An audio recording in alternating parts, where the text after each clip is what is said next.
دي كوبرا فورمنتور الجديده وعربيه صايعه قوي، عربيه صايعه قوي. العربيه بتقدم بموتور 2000 تربو 190 حصان و320 نيوتن من 0 ل 100 في 7.5 ثانيه وتوب سبيد 218. كل اللي فات ده مش المهم، المهم يا جماعه عند الموتور ده بحته سوفت وير قد كده بيروح في حته ثانيه تماما، فكك 190 حصان دول خالص.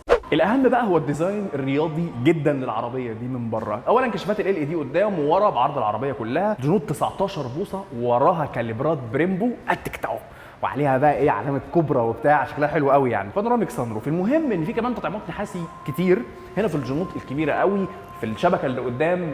من جوه بقى ما تعدش، او ممكن نعد يعني. طب ما تيجي نشوف تحت. اول لون نحاسي في العربيه علامة الطارة لوجيكلي يعني. فوق الزراير الستارت انجن، علامة كوبرا درايفنج مود سويتش، فتحات التكييف. اهم حاجة ان الرياضية مكملة قوي بقى جوه الانتيرير بالكرسي الجامد جدا ده، كرسي ناقل الانتيرير في حتة تانية تماما. ما علينا، شاشة 10 وربع انش مع ساوند سيستم من 9 سماعات ووايرلس تشارجر، والانتيرير جامد جدا.